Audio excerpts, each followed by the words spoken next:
नमस्कार, मैं पीएम सिंह और आप देख रहे हैं कमाल है यार। इस वक्त यहाँ पे बहुत बड़ी खबर निकलकर सामने आ रही है। नेपाल ने शुरू किया नेपाल बचाओ अभियान। या दोस्तों, नेपाल ने ये अभियान क्यों शुरू किया, क्या नौबत आ गई ऐसी कि ये अभियान शुरू करना पड़ा, इसके पीछे की सारी कहानी हम देखेंगे। तो वीडियो के अंत तक बने रहिए और अगर आप चैनल पर नए हों तो चैनल को सब्सक्राइब करके बेल आइकन दबा लीजिए ताकि आपको अगला अपडेट भी सबसे पहले मिल सके। तो चलिए वीडियो को शुरू करते हैं। दोस्तों, नेपाल ने पहले ही 27 बरतनी शुरू कर दी थी, लेकिन एक कमी रह गई, वो भी बॉर्डर्स। यानी कि नेपाल भारत बॉर्डर्स हो, चाहे नेपाल चाइना बॉर्डर्स हो, चाहे वो कौन से ही देश के साथ लगने वाली बॉर्डर्स हो। इसके अलावा नेपाल ने हवाई यानी कि हवाई जहाज से जो भी एयरपोर्ट्स हैं जिसके जरिए कोई भी बंदा तीसरे देश जाता है, वहाँ पे भी उन्होंने सख्ताई नहीं बरती और यही यहाँ पे सबसे बड़ी कमी रही नेपाल के लिए।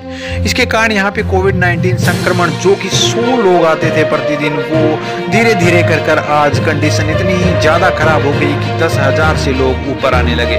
लेकिन यहाँ पर भी नेपाल ने समझदारी बरती, लॉकडाउन लगाया, जिसके साथ साथ यहाँ पे नेपाल को चीन से 400 ऑक्सीजन सिलेंडर मिले थे, जिसके अनुदान के अनुसार वो 3500 सिलेंडर प्रदान करने का वादा करते हैं। लेकिन यहाँ पे बात ये हो गई दोस्तों कि अभी हालात इतने ज़्यादा बेहतर हो गए कि नेपाल के जो एक्सपर्ट्स हैं वो ये मानते हैं कि लगभग उन्हें यहाँ पे ऑक्सीजन सिलेंडर है वो 20,000 सिलेंडर की ज़रूरत है, जो कि कहीं ना कहीं बहुत बड़ी यहाँ पे संख्या भी कह सकते हैं हम।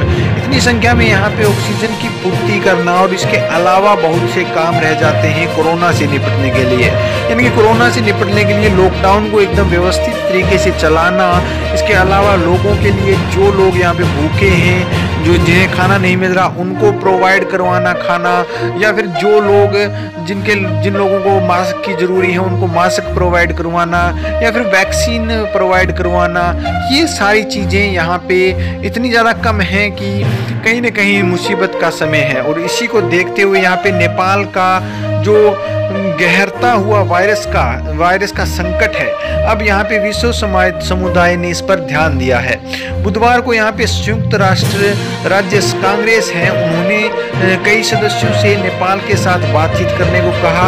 और इसी के साथ ही यहाँ पे यूनाइटेड स्टेट जो एजेंसी है फॉर इंटरनेशनल डेवलपमेंट, जिसके अधिकार से कहा गया है कि कोरोना वायरस से संबंधित जो भी सहायता है अब उसके लिए प्राथमिकता देनी चाहिए हमें, और यहाँ पे नेपाल को सहायता देनी चाहिए। अखबार में भी यही लिखा गया था कि यहाँ पे सहायता सबसे पहला काम होगा हमारा, और नेपाल की सहायता करनी चाहिए हमें।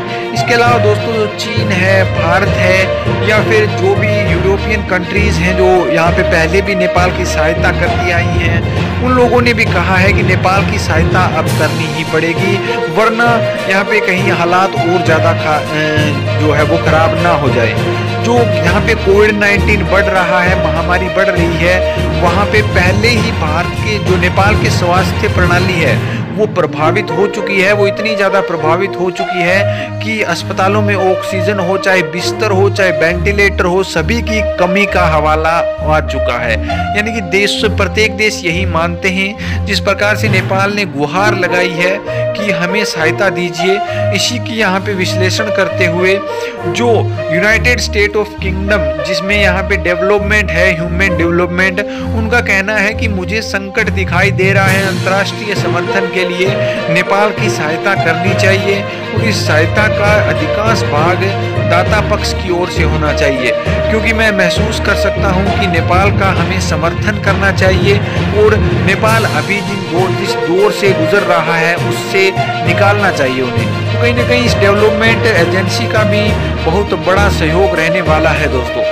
तो दोस्तों, ये थी पूरी खबर, और खबर पसंद आई तो वीडियो को लाइक कीजिए, शेयर कीजिए वीडियो को, और अपने विचार जरूर लिखिए कमेंट सेक्शन में। और अगर आप चैनल पर नए हो तो चैनल को सब्सक्राइब करके बेल आइकन दबा लीजिए ताकि आपको अपना अपडेट भी सबसे पहले मिल सके।